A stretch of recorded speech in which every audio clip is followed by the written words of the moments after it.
गुस्सा कर रहे हैं। वेलकम टू न्यूयॉर्क में पूरा बॉलीवुड समा गया है। हाँ इसके लिए किसका राज क्या है? देखिए, ये जो आईफा अवार्ड्स है, बरसों से विज़क्राफ्ट ये इवेंट ऑर्गेनाइज करते हैं ऑल ओवर द वर्ल्ड। बहुत कम रिपीट डेस्टिनेशंस हुए हैं, अगर आप देखेंगे तो। So from Singapore to Kuala Lumpur to Dubai, Sri Lanka, Bangkok, ये एरिया में, यूरोप में मैड्रिड बोलो, एम्स्टर्डम बोलो, London, South Africa, Miami, New York. It's a very big event, it's a huge mega event. अगर आप इफ़ यू हैव कम, आप देखेंगे कि मतलब इतने सारे लोग, technicians, dancers, makeup artist, media people, हज़ारों लोग को वहाँ लेके जाना, ऑर्गेनाइज करना। और ये 3 दिन का जो इवेंट होता है, it is really a difficult event to organise. और कोई भी लाइव इवेंट हो, अगर कॉलेज का एक फेस्टिवल हो या एक छोटा सा मतलब एक फंक्शन, कॉर्पोरेट फंक्शन भी हो, लाइव में कुछ ना कुछ गड़बड़ तो होता ही है। There is something that will go wrong and that is the excitement of it all. एक प्ले क्यों ना हो, उसमें कुछ ना कुछ गड़बड़ होता है, कोई प्रॉप्स हो या तो इसमें तो देयर इज अ पॉसिबिलिटी कि कुछ ना कुछ गड़बड़ होगा। तो ये जो बैक स्टेज जो आप देखते हैं compare to what is on the stage, जो बहुत ही स्लिक और एक ग्रैंड इवेंट बनता है, बैक स्टेज जो होता है, तो उन लोगों ने सोचा कि let's make a movie of the chaos of the back stage, और उसमें और मसाला डालेंगे और एक पिक्चर बनाएंगे और कॉम्प्लिकेशंस बढ़ा के it will be a very interesting insight of what happens at an award show. तो ये पिक्चर बनाई। और मैंने आई थिंक 5-6 आईफा अवार्ड में होस्टिंग किया, 2-3 में स्पेशल अपीयरेंस में होस्टिंग किया हूँ, और I am a very integral part of IIFA. तो अगर मैं नहीं रहूँ ये पिक्चर में तो गलती होगा। और ये पिक्चर में I am just answering more questions in all rolled into one. मुझे मालूम है आप क्या करेंगे कर रहे थे। ये पिक्चर में जो विज़क्राफ्ट जो ऑर्गेनाइज करता है ये event, consists of 3 very important people: Andre Timmins, Sabas Joseph और विराफ सरकारी। आप जानते हैं नाम, right? These are the pillars of Wizcraft. मैं ये तीनों को मिला के एक कैरेक्टर उन्होंने बनाया। I am the owner of Wizcraft IIFA. तो वो कैरेक्टर मैं हूँ। तो जो भी होता है, मैं ऑर्गेनाइजर हूँ। पूरा पैसा बोलो या ऑर्गेनाइजिंग द मनी या ऑर्गेनाइजेशन मेरी तरफ से होता है। तो गड़बड़ जो भी होता है तो वो मेरे सर पे वजन होता है। Anything that goes wrong I have to bear the brunt. मार और नुकसान मेरा होता है। So this character always under pressure. हाँ जी एक मल्टी स्टारर फिल्म है, जी इससे पहले भी आप हैप्पी न्यू ईयर और जी 3 इडियट्स भी एक मल्टी स्टारर जी। फिल्म थी। तो कैसा लगा है, मतलब वो एसआरके थे और कैसा एक्सपीरियंस रहा मल्टी स्टारर फिल्म में काम? I think IIFA welcome to New York is more than a multi star film, क्योंकि मल्टी स्टार है और फिर 50 और गेस्ट अपीयरेंस है। कितने सारे एक्टर्स जो हमारे फिल्म इंडस्ट्री में आईफा में मौजूद थे, दे आर ऑल दे। तो I think it is very exciting working in with many actors. हर एक एक्टर कुछ नया लेके आता है। हर एक ऑडियंस मेंबर को एक और जाना पहचाना चेहरा देखने को मिलता है। But working with many actors is very exciting. We enjoy that much more. We have after shooting बहुत मज़ा आता है, and even while acting, because it is a comedy, we really have a good time. I think I did a lot of scenes with Karan and Lara mostly इस film में. Yeah, like friends. तो I think it's very important to have a very friendly atmosphere. चारों के साथ बहुत मज़ा आता है हर वक्त। हर कोई picture 3 Idiots, I think actors are like your brothers and sisters. There is something very beautiful about working with a fellow actor, क्योंकि they also want to do their best. You want to do your best. You have to support them and they will always support you. And that will make a film better when we are all supporting each other. So I think actor का mindset जो होता ना, हर actor का more or less the same होता है. We want to do our best and entertain people. Karan Johar के साथ आपका एक्सपीरियंस कैसे रहा, उनके बारे में आप क्या कहना चाहते हैं? Actually, Karan Johar na, actually Karan Johar का डेब्यू हुआ था, आपको पता है करण जौहर का डेब्यू? हाँ, ही वॉज इन दिलवाले। वो तो एक्टर थे पहले तो। हाँ, वो डायरेक्शन की शुरुआत की उन्होंने, कुछ कुछ होता है, वो तो बाद में assistant director, actor, Dilwale Dulhania में एक्टर थे। सो एट हार्ट बहुत सारे डायरेक्टर्स जो होते हैं ना, एट हार्ट एक्टर्स होते हैं। आप देखिए राजू हिरानी ने भी बहुत थिएटर किया as an actor. Raju Hirani ने बहुत एक्टिंग किया है बहुत सारे एड फिल्म्स में, बहुत सारे एड फिल्म में। But so because they know how to explain and want something on screen, at heart they are actors. Karan Johar का एक प्रेजेंस बहुत अच्छा है स्क्रीन पे, इंटरव्यू देते वक्त स्पीक्स वेल, और एक हट के एक पर्सनालिटी है उनका स्टाइल है, तैयार होने का ड्रेसिंग स्टाइल एक अलग है।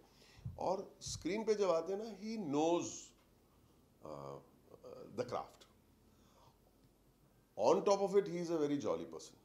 ऑन टॉप ऑफ इट उनका सेंस ऑफ ह्यूमर कमाल का है, एक अलग किस्म का सेंस ऑफ ह्यूमर है। So working with him is actually very easy. भले उन्होंने डेब्यू किया होगा आई थिंक बॉम्बे ब्लैक में ना, नहीं सॉरी बॉम्बे वेलवेट में, बट वो डेब्यू नहीं है, वो ही नोज। आप देखिए ना कितनी आराम से करता हो। He is and he is a fun person, is very loving person. Producer है, डायरेक्टर है, तो ही नोज सेट पे किसी को, सबको कैसे खुश रखना, एक ऑटोमेटिकली आ जाता है। तो even as an actor everyone is happy, you feel nice working with Karan Johar. He's a wonderful guy, friend भी है ना, friends के साथ अगर काम करे ना, nothing like it. जिस फिल्म में बहुत सारे खींचतान भी हुआ है और फिर फिल्मों के भी मजाक उड़ाए गए हैं, तो इसके लिए बॉम्बे वेलवेट का फिल्म फ्लॉप हुई थी, फिर उसके लिए मजाक बना के। Look, see, I think if we are entertainers ना, entertainer का मकसद होना चाहिए, और एक an entertainer job is to entertain without hurting anybody. So I think it's nice to sometimes laugh at yourself. It's okay. So if, और अगर ये film behind the scenes of the film industry का subject है, तो then this is behind the scenes. जो behind the scenes हम बातें करते हैं वही हम पर्दे पे लाने की कोशिश की है। I think it's nice. Anything wrong with it? You find there's something wrong with that? No, ना? Yes. अच्छा, आपको पसंद नहीं है कि हम अपने पे हंस रहे? There's nothing wrong. Is there anything wrong with that, sir? No, ना? Okay, अगर बात करिए वेलकम टू न्यूयॉर्क की, जब पहली बार आपने सुना कि एक ऐसा कॉन्सेप्ट है, एक ऐसी फिल्म भी बना रहे हैं, तो क्या रिएक्शन क्या था आपका? पहले तो ऐसी फिल्म बनी नहीं है ना, कि देखो it is a fictional film on a live set. You understand? तो जब हम शूटिंग करते हैं तो जैसे आज साइलेंस किया है और हम ये यहाँ पे ये अपना सेट हो गया। हम जब सेट पे काम करते हैं तो साइलेंस बुलवाते हैं, और जो भी बैकग्राउंड के भी जो पासिंग में होते वो भी एक्टर ही होते। तो it is a controlled set. ये कंट्रोल्ड सेट नहीं है। बैकग्राउंड में कुछ म्यूजिक चल रहा है, कुछ स्टेज परफॉर्मेंस चल रहा है, कुछ सेट कुछ कपड़े लेके भाग रहे, कुछ सेट का ठोक ठाक हो रहा है, उसके बीच में हम फिक्शन कर रहे हैं। लाइव एनवायरनमेंट में फिक्शनल एक्टिंग हो रही है।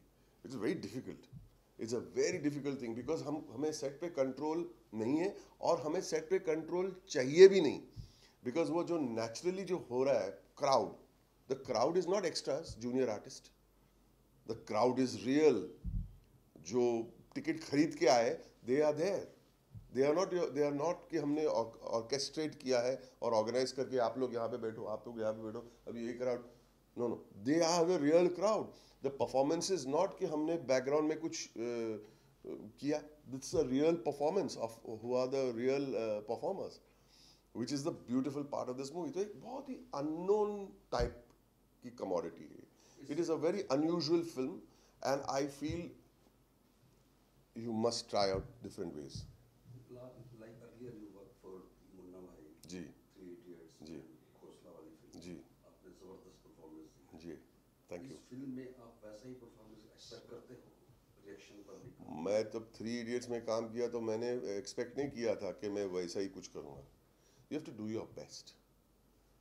मैं कभी एक्सपेक्ट नहीं करता हूँ कि मुन्ना भाई में जब मैंने किया था मुझे मालूम ही नहीं था मैं क्या कर रहा हूँ. तो मैंने दिलो जान से मैंने मेहनत की. That's it. वही अपना काम है. मैंने बोलूँगा कि फिर अभी लगे रहो मुन्ना भाई में. Munna Bhai no, you just do your job and it should please the character. It should make the character feel correct. उतना ही करना है, ज़्यादा भी नहीं करना. और सोचना नहीं कि मैं थ्री इडियट्स की तरह मैं कुछ करके दिखाऊं.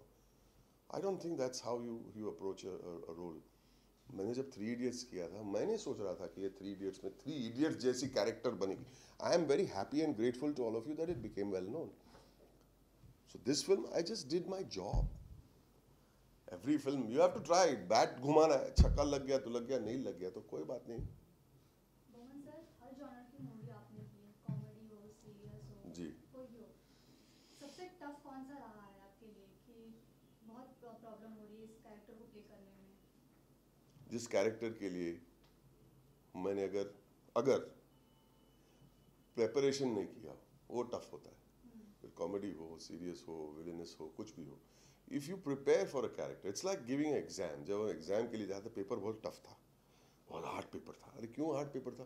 पढ़ाई नहीं की. अगर आप पढ़ाई करेंगे तो पेपर इजी हो जाता है. तो I don't differentiate between a comic character and a serious character or even a villainous character. Character is a character. Prepare for the character, go and act. Comedy में भी कोशिश नहीं करनी चाहिए कि लोगों को हंसाए. Stick to the character. लोग हंसे ठीक है, नहीं कहानी आगे बढ़नी चाहिए. This is how I approach my work at least. So I don't differentiate between comedy and tragedy and villainy. How much do you miss photography? I miss it a lot, sir. Let's know. I miss it a lot. But see, today I'm not a professional photographer. I am a hobby photographer, but hobbyist. But I can do photography it on Instagram, on Facebook.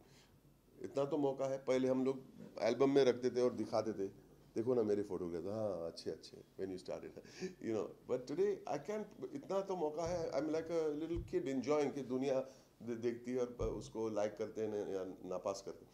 At least we have that opportunity, and it doesn't matter what format you shoot on. It's a frame. You fill in the frame with the best your eyes can pull out. So I do photography, but I do it as a hobbyist. Okay, तो जैसे कि आपने बोला कि character को तैयार करना जिसके लिए आप तैयारी नहीं करते वो ज़्यादा टफ होता है, तो इसके लिए आपने कितनी तैयारी करी है? सर इसमें क्या है, मैं 13-14 साल से तैयारी कर रहा हूँ ये रोल के लिए, क्योंकि सबास और विराफ और आंद्रे, मैं हमेशा उनको ऑब्जर्व करते रहता हूँ as a fun, because they are my friends. और उनको मैं ऑब्जर्व करता हूँ, हमेशा मैं जाके उनको बोलता भी हूँ कि अपनी तबीयत संभालो भाई, तुम लोग बहुत है, you know, it's so much tension. There is so much tension while organizing an IFA event that these three people are made of steel actually, देखा जाए तो. And I'm seeing them and sometimes मैं जाके बोलता हूँ, सवास बैठ जा, या विराफ calm down. It is very, so I've been observing them for 12-13 years. So doing that character of three rolled into one, तीनों को एक गिलास में डाल के पी गया हूँ, actually was preparation enough. Okay, इसके अंदर एक आपने गाना भी गाया है, स्माइलिंग, उसके बारे में कुछ बताइए, कैसे एक्सपीरियंस है उसका? वो मैं न्यूयॉर्क में, उन लोग आए थे मेरे रूम में और मैं बोला रुको मैं ज़रा बाथरूम में गया था, नहा के आता. नहाते नहाते मैं गाना गा रहा था तो उन लोग ने पीछे से रिकॉर्डिंग कर ली और no, I'm joking. They wanted a smiley song, something that makes people happy and smile. And Vasuji and अपने समीर टंडन ने वासु जी को कहा कि let's ask Baman, will he do the song?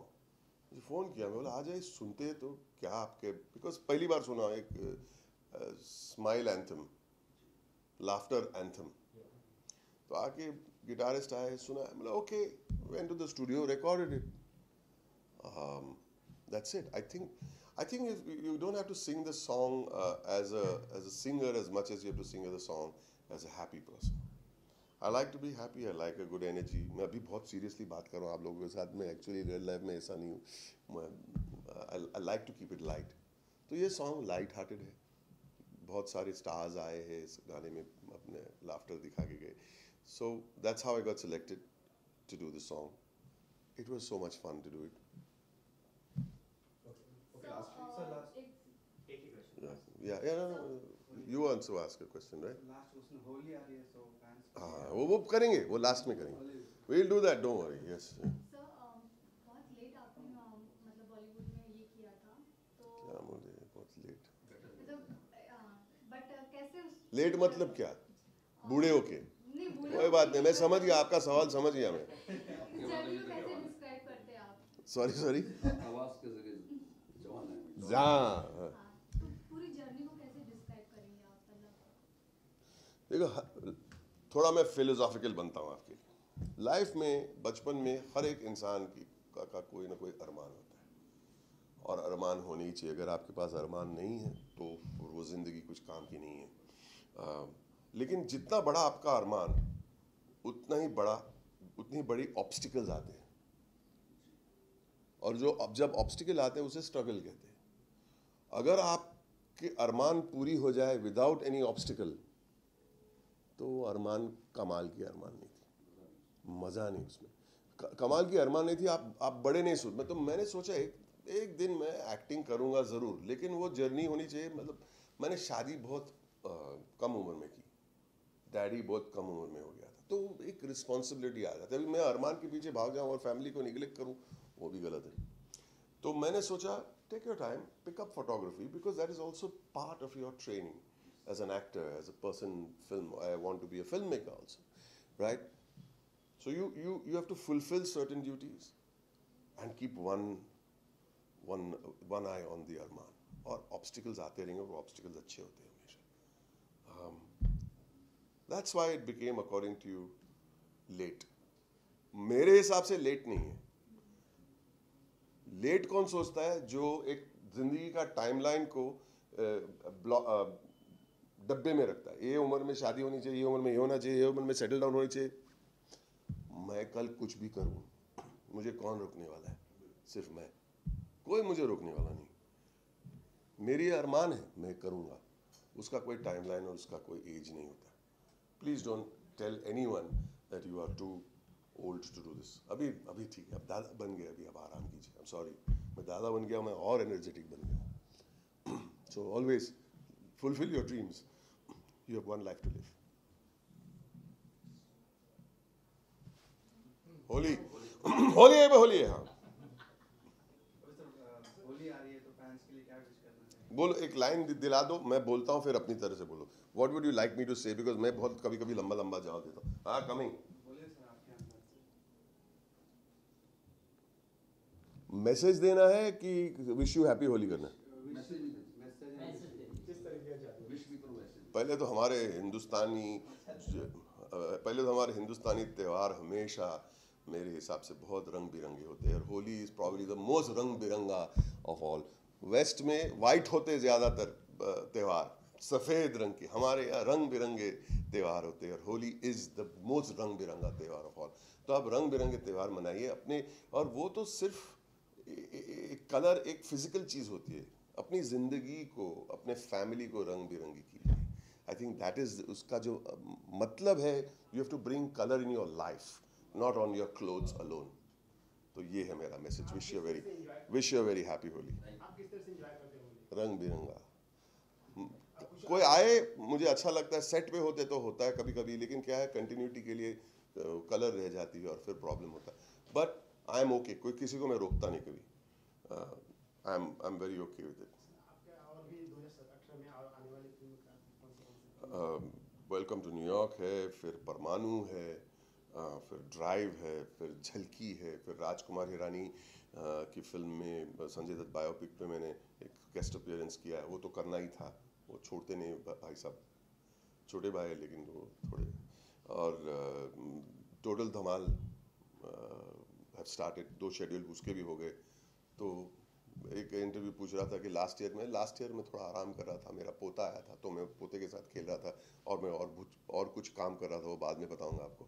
लेकिन I wanted to spend time with my grandson. That time will be gone. I'll never get it back. So I need to spend time. Now again, we are back to 5-6 films a year. Good. Work hard. What about your sons? My son. When are you going to introduce them to them? Why should I introduce, sir? Sir पूछ रहे कि what about your sons? When are you going to introduce? मैं क्यों introduce करूँ? Why should I introduce them? It's their job. It's their career. I can guide you. I am not going to introduce you. It's your job. You work hard. उनकी struggle के बारे में क्या? उनका struggle मैं क्यों छीन लूँ भाई? उनको स्ट्रगल मैं उनको गिफ्ट की तरह देता हूँ. Struggle is good for you. Please struggle and come up. And they are doing pretty well. They are struggling and they are doing well. Good for them. Struggle is good. according to 100%. It's on the right track. Good struggle makes you tougher. You learn more through a struggle. Why should I introduce or launch? मैंने contract में लिखा नहीं था जब उन लोग का जन्म हो गया तो मैं तुमको लॉन्च करूंगा. तुम करो भाई अपने हिसाब से और फिर you take care of me. Thank you very much, gentlemen and ladies, ma'am.